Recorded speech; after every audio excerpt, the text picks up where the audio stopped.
ఈరోజు నిజంగా రాష్ట్రంలో ఏం జరుగుతా ఉంది తెలుసా? ప్రతి 5 బాటిళ్లకు ఒక కల్తీ బాటిల్ అమ్ముతా ఉన్నారు. రాష్ట్రానికి రావాల్సిన ఆదాయం పెరగడంలా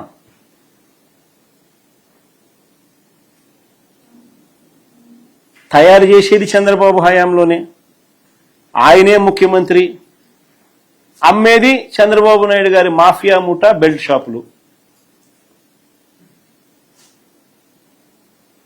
పోలీసులు బెల్ట్ షాపులు నడుపుతున్నారని తెలుసు, ఎంఆర్పీ రేటు కన్నా ఎక్కువ రేటుకి అమ్ముతున్నారని తెలుసు, అక్కడ ప్రతి 5 బాటిల్లో ఒకటి కల్తీ బాటిల్ ఉందని తెలుసు, అయినా పోలీసులు బెల్ట్ షాపులు జోలికి పోరు, ఆ వైపు కన్నెత్తి చూడరు. జరుగుతా ఉన్నది ఇది.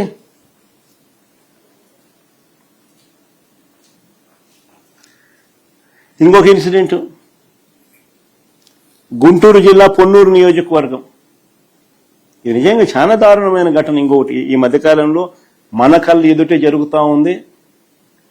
భావి సమాజం మొత్తం దీన్నంతా కూడా నిజంగా ఖండించాల్సిన అవసరం ఉన్న అంశం.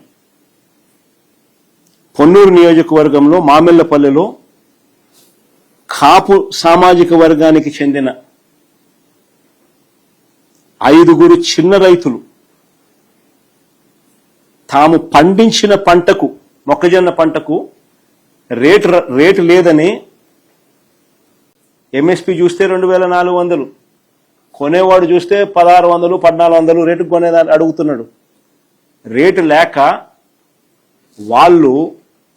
వాళ్ళ గోడౌన్లో, చిన్న గోడౌన్, అదే సైజు కూడా, గోడౌన్ సైజు కూడా ఎవరైనా చూస్తే ఆశ్చర్యపోతారు, చిన్నది. ఆ 5 మంది రైతులు వాళ్ళ ఊర్లో, అది వాళ్ళ ఊర్లోనే, వాళ్ళ గోడౌన్లో వాళ్ళు పెట్టుకున్నారు రేటు లేక. అది మా అంబటి మురళి ఇంటి పక్కన, ఆల్రెడీ ఆయన్ని అదే ఊరు, ఆయన కాపు సామాజిక వర్గమే. తప్పు ఎక్కడ జరిగిందని అనేదానికి అవకాశమే లేదు ఎక్కడ. అక్కడ స్థానిక ఎమ్మెల్యే చంద్రబాబు నాయుడు గారు పోలీసులను పంపుతారు, గోడౌన్ మీద రేడ్ చేయిస్తారు, ఆ గోడౌన్ మురళీదని చెప్పి అబాండాలు అబద్ధాలు చెప్తారు. ఆ గోడౌన్లో చివరికి వైఎస్ఆర్సీపీ జెండాలు కూడా ఇల్లే తీసుకొని పోతారు. అవి కూడా వీడియోలో దొరుకుతాయి. ఇల్లే వైఎస్ఆర్సీపీ సంబంధించిన కండువాలు, ఇటువంటి జెండాలు ఇల్లే పెడతా ఉన్నారు.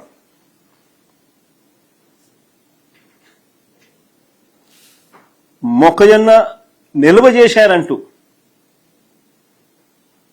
గోడౌన్ సీజ్ చేసినారు. నాకు ఆశ్చర్యం అనిపిస్తుంది. సీజ్ చేయడం ఏంది స్వామి? రేటు లేక పెట్టుకున్నారాడా? నువ్వు రేటు ఇచ్చి తీసుకుంటావేమో, బంగారంగా తీసుకోరాదు, వాళ్ళు అదే అడుగుతా అన్నారు. వాళ్ళు దాన్ని ఎందుకు కొనుక్కుంటారో, కొనుక్కొని ఏం చేసుకుంటారు? వాళ్ళు నిల్వ చేసి ఏం చేసుకుంటారు దాన్ని? నువ్వు 1400 ఇస్తున్నావు కాబట్టి 2400 రావడం లేదు కాబట్టి వాళ్ళు గోడౌన్లో పెట్టుకున్నారు. అది వాళ్ళ గోడౌన్లో, వాళ్ళ ఊర్లో, ఆ చిన్న గోడౌన్లో ఆ రైతులు వాళ్ళు ఎంతకు వాళ్ళు ఏం తప్పు చేసినారు? గోడౌన్ సీజ్ చేసేసినారు. ఆ రైతులకు ఈరోజు పంట లేదు, గోడౌన్ సీజ్ చేసినారు. వైఎస్ఆర్సీపీ నాయకులు పోతున్నారు, గోడౌన్ చూస్తున్నారు. వెళ్తే ఆడోళ్ళు, అక్కడ కాపు సామాజిక వర్గానికి సంబంధించిన ఆడోళ్ళు, ఆ రైతన్నలు వచ్చి విషయాలని చెప్తా ఉంటే వాళ్ళను పోలీసులు ఏకంగా తాడుతో కట్టేస్తున్నారు. అసలు సోషల్ మీడియాలో చూస్తే జంగల్ రాజు కాకపోతే ఏంది స్వామి ఇది?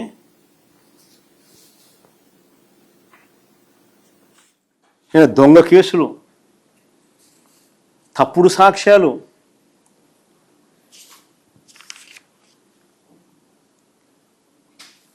రాష్ట్రంలో నిజంగా ఎంతటి దారుణమైన పరిస్థితులు ఉన్నాయంటే ప్రజలు తమ అభిప్రాయాలను కూడా స్వేచ్ఛగా చెప్పే పరిస్థితి కూడా ఈ రాష్ట్రంలో లేదు. సోషల్ మీడియా ప్లాట్ఫామ్స్లో ఎక్కడైనా అమరావతిలో జరుగుతూ ఉన్న స్కాములు ఎవరైనా చూపిస్తే, జనాదిరిగా గీవోలు అన్నీ మనం చూపించినట్టు అన్నీ చూపించి 20,427 రూపాయలు ఏందయ్యా ఎస్ఎఫ్టీకి అని ఎవడైనా క్వశ్చన్ చేస్తూ పెట్టినా, లేకపోతే ఇందాపూర్ హెరిటేజ్కు సంబంధాల మీద ఎవరైనా సోషల్ మీడియాలో రాసిన ఇందాపూరు హెరిటేజు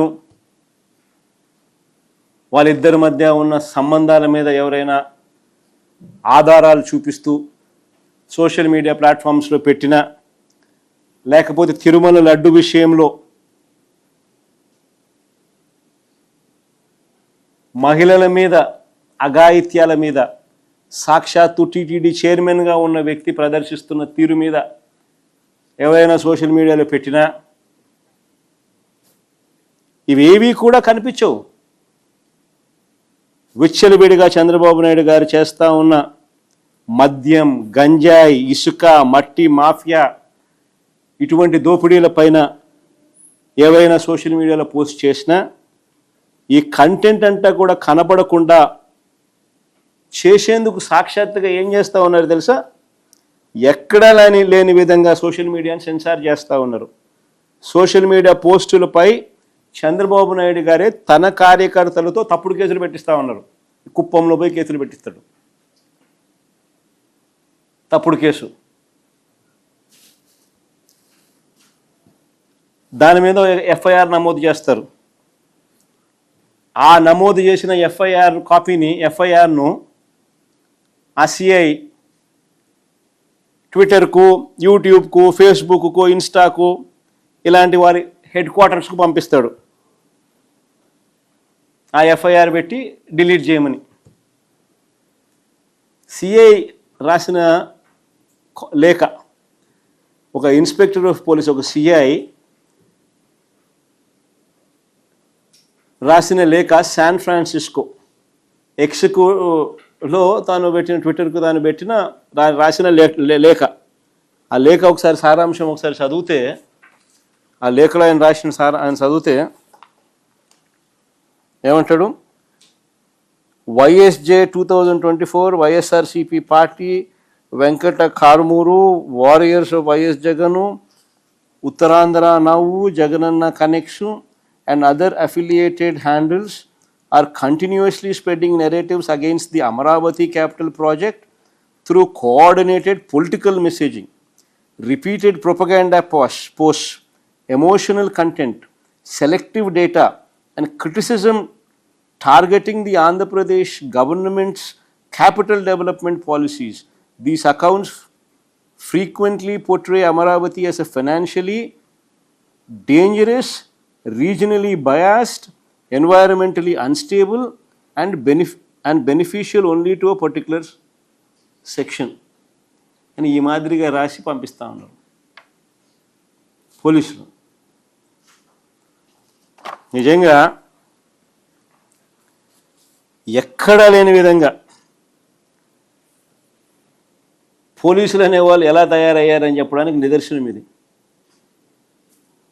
రాష్ట్రంలో ఎక్కడ చూసినా కూడా పోలీస్ డ్యూటీ కనిపించదు. రాష్ట్రంలో ఏ కాలేజీ చూసినా ఈరోజు గంజాయి కనిపిస్తుంది.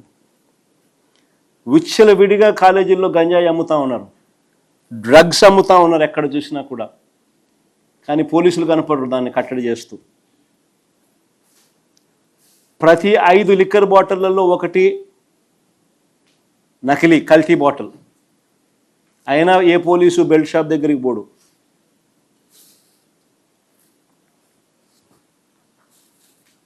పోలీసులు చేసేది ఏమిటి అంటే తప్పుడు కేసులు పెట్టడం. చంద్రబాబు నాయుడు గారికి వ్యతిరేకంగా ఎవరు మాట్లాడినా కూడా తప్పుడు కేసులు, ఆ కేసు చుట్టూ తప్పుడు సాక్ష్యాలు క్రియేట్ చేయడం, వీళ్ళని జైలుకు పంపించాలని తాపత్రయపడ్డం. నిజంగా గవర్నెన్స్ అనేది పూర్తిగా పోయింది. ఈరోజు ఆడవాళ్ళకు రాష్ట్రంలో భద్రత లేదు.